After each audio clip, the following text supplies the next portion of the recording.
हर हर महादेव। आज महाशिवरात्रि के शुभ अवसर पर भगवान शिव और माता पार्वती जी के विवाहोत्सव के शुभ अवसर पर आज हम भगवान शिव और माता पार्वती जी के संबंधों के विषय में, भगवान शिव के सिद्धांतों के विषय में आपस में विश्लेषण करेंगे, वार्ता करेंगे।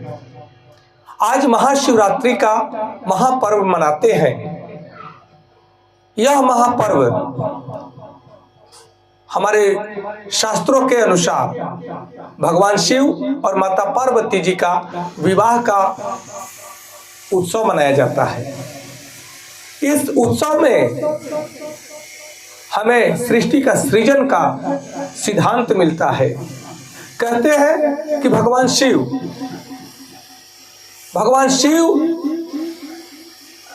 अपने सर पे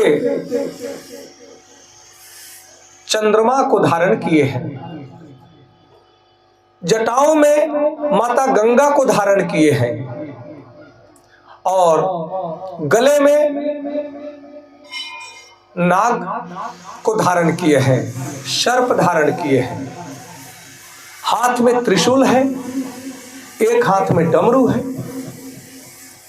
और भगवान शिव को हम जलाभिषेक करते हैं और भगवान शिव का पूजन करने में हम बेल का पत्र, धतूरा का फल पत्र और भांग चढ़ाते हैं। इन सभी सिद्धांतों को हमें समझने की आवश्यकता है कि भगवान शिव हमें क्या बताना चाहते हैं। यदि हम इन सिद्धांतों को, इस पूजा पद्धति के सिद्धांतों को, इसके भावार्थ को नहीं समझते हैं, तब इस जलाभिषेक का, इस महाशिवरात्रि महापर्व का, उत्सव का मीनिंग समझ में नहीं आएगा, उसका फल हमें प्राप्त नहीं होगा। भगवान शिव कहते हैं कि जब जब अंदर काम, क्रोध, मोह, लोभ का ताप बढ़े तब जलाभिषेक किया जाता है। और जलाभिषेक का जो स्वभाव है, जल का स्वभाव है शीतलता, वह हमारे ताप को शीतल करता है। जलाभिषेक से हमारा मन पवित्र होता है और जल का स्वभाव है प्रवाहित होते रहना। इसी तरह से हमारा जीवन भी रुकने वाला नहीं है, सदैव जल की भांति प्रवाहित होता रहता है। इस सिद्धांत को जानने की बहुत आवश्यकता है। उसके साथ में माँ गंगा जटाओं में बैठी हैं। इस बात को समझने की आवश्यकता है कि हमारे दिव्य ज्ञानी, विद्वान, वैज्ञानिक ऋषि मुनियों ने जिस तत्व को दर्शाना चाहा, उस तत्व को समझना जरूरी है। क्योंकि हमारे ऋषि मुनियों ने, हमारे सद्गुरुओं ने हमें कई प्रकार से सत्य सिद्धांतों को, प्राकृतिक सिद्धांतों को, ब्रह्मांडीय शक्ति सिद्धांतों को समझाने का, बताने का प्रयास किया है। हमें उस तत्व को समझने की आवश्यकता है। जटाओं में अर्थात मस्तक पे माँ गंगा विराजमान हो। माँ गंगा शीतलता का प्रतीक है, पवित्रता का प्रतीक है। तो हमें चाहिए कि सदैव ही अपने मन मस्तिष्क को शीतल रखें और पवित्र रखें और सात्विक विचारों का प्रवाह बना रहे, जैसे गंगा का प्रवाह बना रहता है। ये सिद्धांत जानने की आवश्यकता है। उसके बाद ललाट पे चंद्रमा मन का प्रतीक है और वह चंद्रमा जो दिखाया जाता है, जो दर्शाया गया है भगवान शिव के सर पे चंद्रमा, वह चंद्रमा पूर्ण नहीं है, वह चंद्रमा छोटा सा है, यानी 30% चंद्रमा को दर्शाया गया है। ध्यान रखना, इस वैज्ञानिक तथ्य को समझने की आवश्यकता है, इस अध्यात्म विज्ञान को समझने की आवश्यकता है कि मन संपूर्ण रूप से किसी का भरता नहीं है। और योगी जन, क्योंकि देवों के देव महादेव महायोगी है, महायोगेश्वर है, महादेव के ललाट पे, मन पे चंद्रमा का प्रतीक ये दर्शाता है कि योगी जन, ज्ञानी जन मन को अपने कंट्रोल में रखते हैं, मन के साथ नहीं दौड़ते हैं, मन को अपना सेवक बना करके रखते हैं, मन को साधक बना करके रखते हैं। और जो मन के पीछे भागता है वह संपूर्ण चंद्रमा को लेकर के, यानी संपूर्ण मन को प्राप्त करने के लिए, मन को भरने के लिए वो दौड़ता है, दौड़ता दौड़ता भटकता भटकता वह व्यक्ति मर जाता है, परंतु मन कभी भरता नहीं है। इसलिए चंद्रमा के इस रहस्य को समझने की आवश्यकता है। अब बात आती है गले में सर्प। यह भाव हमें दर्शाता है कि अगर विषधर को भी संयम से, धैर्य से, प्रेम से आप उसको संवारते हैं, उसके भाव को समझ करके उसके भावनाओं के साथ आप जुड़ते हैं, तो सर्प भी आपका सेवक बन जाता है, विषधर भी आपका रक्षक बन जाता है, आपके जीवन को रक्षा करता है। भगवान शिव को नीलकंठ कहा जाता है। नीलकंठ के भाव को भी समझने की आवश्यकता है। जब देवता और दानवों के बीच में समझौता हुआ कि समुद्र मंथन करना है, क्योंकि समुद्र मंथन से कई रत्न निकलेंगे जिससे सृष्टि सृजन में, सृष्टि के पोषण पालन में, सबके कल्याण के लिए अति आवश्यक होगा। और तब समुद्र मंथन जब होता है तब समुद्र से पहले विष निकलता है, उसके बाद अमृत निकलता है। विष कोई पीने वाला नहीं था, तो भगवान शिव विष को धारण किए और कंठ तक ही रोक लिए। यह हम साधारण मनुष्यों के लिए यह बहुत ही बड़ा संदेश है कि विष को हृदय तक मत पहुंचने दो, क्योंकि हृदय में भगवान विष्णु का वास है। आपके और हमारे जीवन में जो हर रोज विष मिलता है, वह विष क्या है?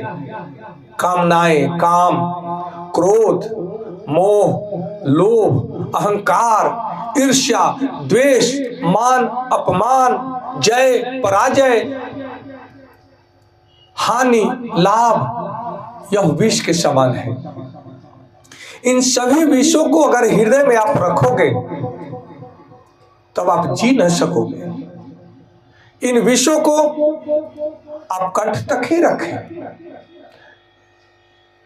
जिसको प्रतिक्रिया देना है थोड़ा ठहरे, धैर्य रखें और विचार करके प्रतिक्रिया दें। कोई आपका अपमान करता है तो उतावलापन में न आए, क्रोध न करें, सहन करने की शक्ति रखें भगवान शिव की तरह। तब आपका जीवन शिवत्व भाव को प्राप्त करेगा। आप शिवमय हो जाएंगे, आपके हृदय में शिव जागृत हो जाएंगे, क्योंकि आप शिव का ही स्वरूप है। शिव का भावार्थ होता है जागृति। महाशिवरात्रि यह आत्म जागृति की रात है, क्योंकि जब भी आप देखेंगे तो हमारे ऋषि मुनि योगी महर्षि सब रात्रि के अंधेरा में साधना करते हैं और साधना करके अपने आप को प्रकाशित करते हैं। ज्ञान, विज्ञान, योग, साधना को धारण करके वो अपने जीवन को आनंदमय बनाते हैं, प्रकाशमय बनाते हैं। इस महाशिवरात्रि के रहस्य को समझने की आवश्यकता है, क्योंकि ये हमारे जीवन को ये भी दर्शाता है कि अगर जीवन में परेशानियां है, दुख है, क्लेश है, कष्ट है, तो घबराने की आवश्यकता नहीं है, क्योंकि घोर अंधेरा के बाद पुनः सवेरा होना निश्चित है। यह प्रकृति का नियम है। इसलिए इस महाशिवरात्रि से हमें सीखने की जरूरत है, आत्म जागृति की जरूरत है। केवल जाकर के जल चढ़ा देने से हमारा कल्याण होना नहीं है। यह भाव बाहरी भाव है, यह भी करना है। इसे वातावरण का आकर्षण सुंदर होता है, वातावरण में पवित्र भावनाओं का संचार होता है। परंतु योग साधना और ध्यान के माध्यम से हमें भगवान शिव के ईश्वरत्व भाव को धारण करना होगा। नीलकंठ का भाव अभी आपने समझा, गले में सर्प है उसका भाव आपने समझा। अब हम आते हैं कि भगवान शिव के हाथ में, एक हाथ में त्रिशूल, एक हाथ में डमरू। त्रिशूल भी इसका प्रतीक है, जिसमें 3 शूल है। वह दर्शाता है कि त्रिगुण से ऊपर उठने वाले ही शिव है। शिव त्रिगुणातीत है और ये सृष्टि तीनों गुणों से ही संचालित होती है। त्रिगुण में ही ये सृष्टि चल रही है।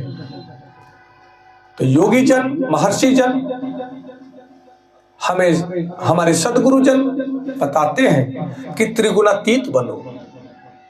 और इसका दूसरा भावार्थ है कि शास्त्र के साथ में शस्त्र भी रखो, क्योंकि दुष्टों को संहार करने के लिए भगवान शिव की तरह तांडव करना पड़ता है। और तांडव के साथ में उनका वध भी करना पड़ता है। और उसके लिए शास्त्र के साथ में, ज्ञान के साथ में अस्त्र शस्त्र की भी आवश्यकता होती है। अपनी सुरक्षा के लिए भी शस्त्र की आवश्यकता होती है। दूसरे हाथ में डमरू है, जो कहते हैं कि भगवान शिव डमरू के धुन पे नृत्य भी करते हैं। जीवन हमारा नृत्य है। डमरू के नाद से ही शब्द का उत्पत्ति हुई है। और शब्द में भी महाशब्द ओंकार, जिसमें त्रिदेव संपूर्ण शक्तियों का जिसे केंद्र माना जाता है, जो परमेश्वर का शुभ नाम का उच्चारण माना जाता है। ओ जितने भी हमारे देवी देवता है, ओम से ही शुरू किया जाता है। ओम सर्वोच्च नाम है ईश्वर का, वैज्ञानिक नाम है ईश्वर का। इस ओम के उच्चारण को भी समझने की जरूरत है।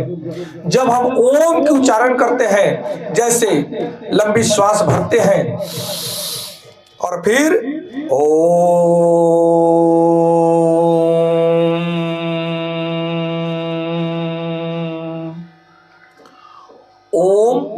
3 शब्दों से बना है, आ, उ और म। उसी प्रकार से हमें उच्चारण करना चाहिए। पहले अ, ओ, फिर उ, फिर म। जब आप ऐसा उच्चारण शुद्ध भाव से करते हैं, अ, उ, म को जोड़ करके, तब आपके माइंड में वाइब्रेशन होता है। यह विद्युत तरंगों को जागृत करता है और हमारे माइंड से लेकर के हमारे बॉडी तक विद्युत तरंगों का संचार उत्पन्न होता है। तरंगे उठती है और सोई हुई शक्तियां जागृत हो जाती हैं। इसलिए प्रतिदिन अपने घर पे सुबह और शाम सोने से पहले और जगने के पश्चात 11 बार, 21 बार, 31 बार, 51 बार और संभव हो तो 101 बार, 108 बार ओम का उच्चारण आप करेंगे लंबे गहरे श्वास के साथ में, आपका जीवन बदल जाएगा। आपके जीवन से सारी व्याधियां दूर हो जाएंगी, सारे कलेश दूर हो जाएंगे, कष्ट दूर हो जाएंगे। ये मैं शर्त के साथ कहता हूं। इस साधना को करके देखेंगे, मैं प्रतिदिन करता हूं। इसलिए जीवन नृत्य है। डमरू पर भगवान शिव थिरकते हैं। इसलिए आप जहां भी कहीं रहें, मन को थिरकाते रहें, थिरकते रहें, मस्ती में रहें, अपने कार्य में लगे रहें। भगवान शिव का अधिकांशतः समय आप देखते हैं, उनका चित्र में आपको दिखता है कि वे ध्यान में सदैव मग्न रहते हैं। अधिकांशतः इस रहस्य को समझने की आवश्यकता है कि पद्मासन में, सुखासन में अपने रीढ़ गर्दन को सीधी करके ज्ञान मुद्रा में आप बैठें और ओम का उच्चारण करें, पहले शब्दों में, फिर मन में और फिर अंतःकरण में। इस 3 स्थिति को आप करके देखेंगे, आपका जीवन बदल जाएगा। ध्यान रहे, ध्यान इतना जल्दी लगने वाला नहीं है। इसके लिए हर दिन आपको प्रैक्टिस करना चाहिए, अभ्यास करना चाहिए। और जब आप अभ्यास करके, क्योंकि मन में इतनी बेचैनी है लोगों के, तो मन एकाग्र होना बड़ा मुश्किल है। माइंड कंसंट्रेशन की आवश्यकता है। माइंड कंसंट्रेशन के बगैर आपका ध्यान एकाग्र नहीं हो सकता और ध्यान में आप डूब नहीं सकते। ध्यान वह है जो शरीर का भी ध्यान न रहे, संसार का भी ध्यान न रहे, मन का भी ध्यान न रहे, इसमें डूब जाना ही ध्यान है। इस सिद्धांत को जानने की आवश्यकता है। और ध्यान से ही आध्यात्मिक ऊर्जा का संचार बढ़ जाता है। आध्यात्मिक ब्रह्मांडीय शक्ति सिद्धांत कहता है कि ब्रह्मांडीय शक्ति आपके चारों ओर चुंबक की तरह आपका भाव, आपका ध्यान का जो मैग्नेट पावर है, वो सभी दैवी शक्तियों को अपनी ओर आकर्षित करता है और आपका ओरा दैवी शक्तियों से संपन्न हो जाता है। उस व्यक्ति के बीच में, उसके सानिध्य में, उसके नजदीक आने वाला नकारात्मक शक्ति भी, असुरी शक्ति भी नतमस्तक हो जाएगी। ध्यान में अति बहुत पावर है, इसका ध्यान करेंगे। अब बात आती है कि भगवान शिव का सवारी है नंदी। नंदी बैल पुरुषार्थ का प्रतीक है। मनुष्य जब तक जिए तब तक पुरुषार्थ न छोड़े, शारीरिक मेहनत और मानसिक एकाग्रता से कार्य करे, वह हर उपलब्धि को प्राप्त कर लेगा, हर सिद्धि को प्राप्त कर लेगा, हर लक्ष्य को प्राप्त कर सकता है। यह निश्चित है। नंदी हमें सिखलाते हैं कि कठिन से कठिन कार्य भी हो तो नंदी कभी पीछे नहीं हटते। सदैव नंदी भगवान शिव के पुरुषार्थ में लगे रहते हैं, उनके सामने उपस्थित रहते हैं। अर्थात जब आप पुरुषार्थी बनते हैं तो आपका पुरुषार्थ सदैव नंदी की भांति आपके सामने रहता है और आपका पुरुषार्थ के द्वारा हर कार्य आसान हो जाता है, जीवन सरल हो जाता है, लक्ष्य की प्राप्ति आसान हो जाती है। इस भाव को समझने की आवश्यकता है। अब बहुत गहरी बात यह है कि भगवान शिव को कई जगह दिखाया गया है अर्ध नारीश्वर। भगवान शिव को अर्ध नारीश्वर के रूप में दिखाया गया है। बाएं अंग को माता पार्वती जी को दर्शाया गया है और दाहिने अंग भगवान शिव।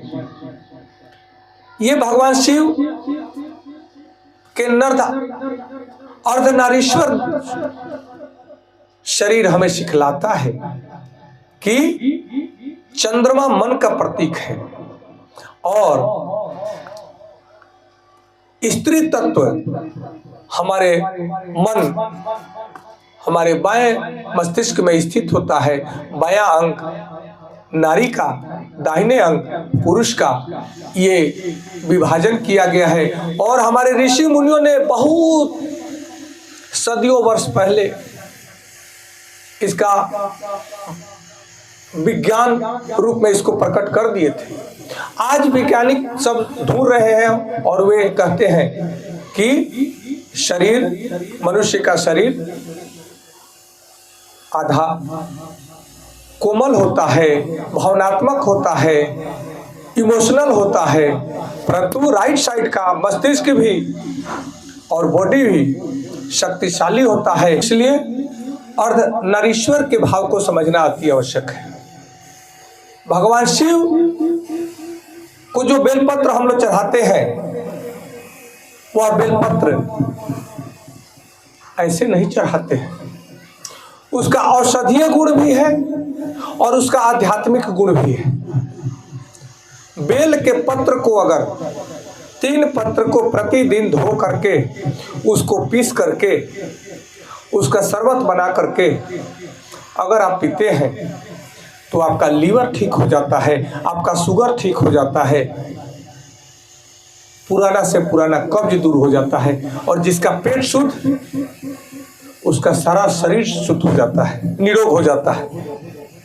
क्योंकि बेल का जो फल है, बेल का शरबत पीने से पेट को शीतलता मिलती है, पाचन तंत्र मजबूत होता है, हमारे ब्लड को यह रिफाइन करता है। इस भाव को समझने की आवश्यकता है, ये आयुर्वेद सिद्धांत के द्वारा।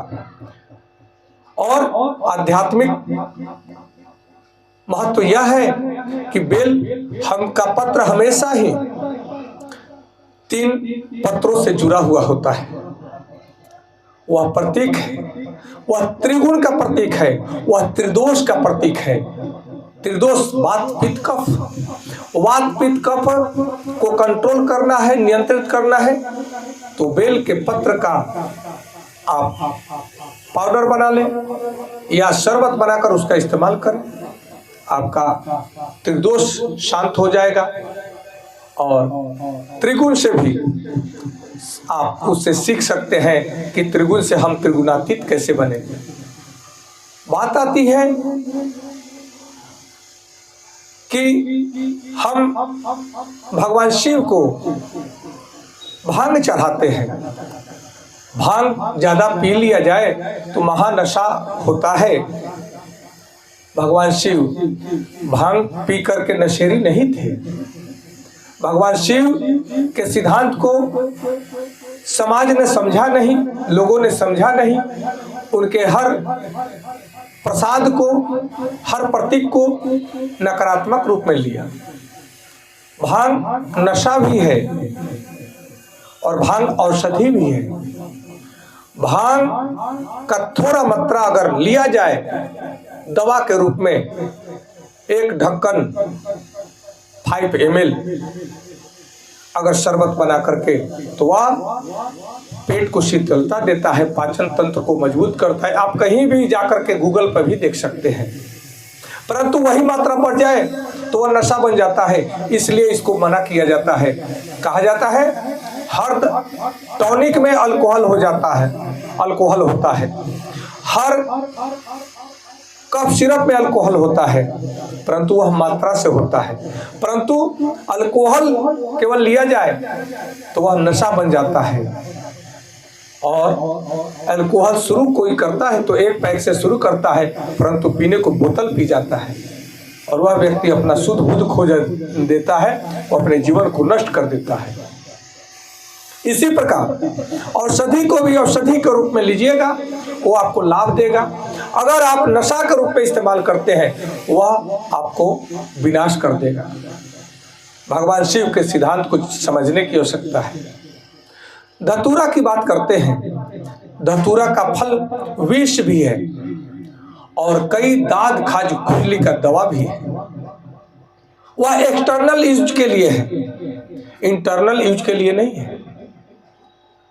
आप गहराई से समझेंगे तब आप भगवान शिव के प्रसाद को या उन्हें जो फल पत्र चढ़ाते हैं, फूल चढ़ाते हैं, उसका भाव को समझ जाएंगे।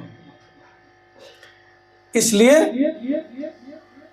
गीत भी गाया जाता है कि गौरा भांग घिस घिस करके हाथ माता पार्वती जी का दुख जाता है भगवान शिव का सेवन करने के लिए। तो इस भाव को समझने की आवश्यकता है। हमारे कोई देवी देवता नशा को बढ़ावा देने वाले नहीं हैं, परंतु औषधि को भी नशा के रूप में आप इस्तेमाल करते हैं, उसका मात्रा अगर बिगड़ जाए तो वह विष बन जाता है, नशा बन जाता है। और नहीं तो यहाँ जितनी भी सृष्टि में पेड़ पौधे घास है, ये सब औषधि का रूप है। पहचानने की आवश्यकता है कि किसका उपयोग किस दवा के रूप में किस बीमारी के इलाज में किया जाएगा। यह नहीं जानने की वजह से ये सब आपको घास फूस दिखता है, परंतु आप जा करके देखेंगे, हमने देखा है, बहुत कुछ जाना है और बहुत कुछ नहीं जानते हैं, परंतु बहुत कुछ थोड़ा ही जान करके बहुत कुछ मिला। हमारे जीवन के लिए प्रकृति ने सब कुछ दे रखी है। आप देखेंगे कि गिलोय और दिनों में नहीं दिखेगा, परंतु सावन भादो आते आते गिलोय पूरी तरह से कई पेड़ों पे पूरी तरह से अपना फैलाव कर देता है। वो क्यों? क्योंकि चतुर्मास में कई प्रकार की बीमारियां होती है, कई प्रकार के बैक्टीरिया उत्पन्न हो जाते हैं और बीमारी बुखार अपच कई प्रकार की बीमारियां शुरू हो जाती हैं। उन बीमारियों को ठीक करने के लिए गिलोय को, जिसको गुरुची कहते हैं, वह अमृत है। बीमारियों को ठीक करने का बहुत बड़ा औषधि है। उसी प्रकार से आप देखेंगे नीम का पत्र अपने आप में औषधि है, बेल का पत्र अपने आप में औषधि है, अमरूद का फल पत्र अपने आप में औषधि है। बहुत सारा पेड़ है जिसकी चर्चा और किसी समय करेंगे। भगवान शिव हमें सिखलाते हैं कि मन की आकांक्षाओं को कंट्रोल करो, कामनाओं को कंट्रोल करो, काम को वासना मत बनाओ, काम को दिशा दे करके काम को ऊर्जा बनाओ और अपने जीवन को श्रेष्ठ बनाओ। भगवान शिव हमें सिखलाते हैं कि कभी भयभीत न होना, कभी उद्वेगित न होना। हर कार्य धैर्य से करोगे तो कठिन से कठिन कार्य भी आसानी से सॉल्व हो जाएगा। अपने गृहस्थ आश्रम में रहते हुए भगवान शिव माता पार्वती जी से विवाह करते हैं और कार्तिकेय और गणेश जी जैसा पुत्र रत्न की प्राप्ति करते हैं, जो सृष्टि को चलाने में अहम भूमिका निभाते हैं। भगवान शिव हमें सिखलाते हैं कि गृहस्थ आश्रम को छोड़ करके कहीं जाने की आवश्यकता नहीं है।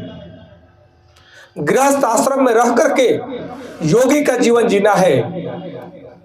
योग, ध्यान, प्राणायाम के साथ साथ में औषधीय गुण से संपन्न प्रसाद ग्रहण करें, अपने भोजन को प्रसाद बनाएं, मन में सदैव श्रेष्ठ विचार की कल्पना करें, श्रेष्ठ विचार को आयाम दें, श्रेष्ठ विचारों को लक्ष्य बनाएं, सदैव पुरुषार्थ करें।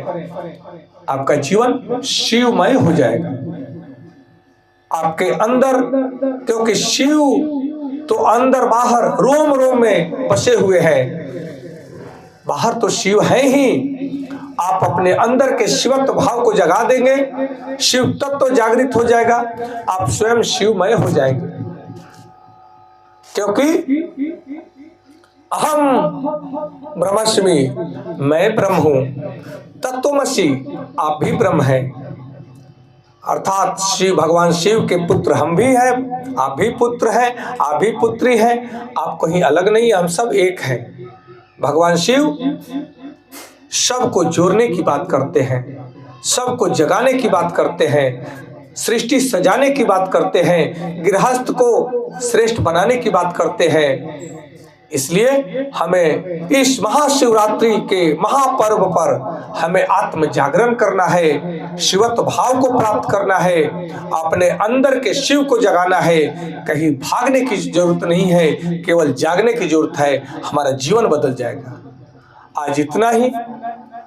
आगे और दूसरे एपिसोड में भगवान शिव से संबंधित और चर्चा करेंगे। हर हर महादेव, हर हर महादेव। जय माता पार्वती जी, जय माता पार्वती जी, जय शिव, जय शिव।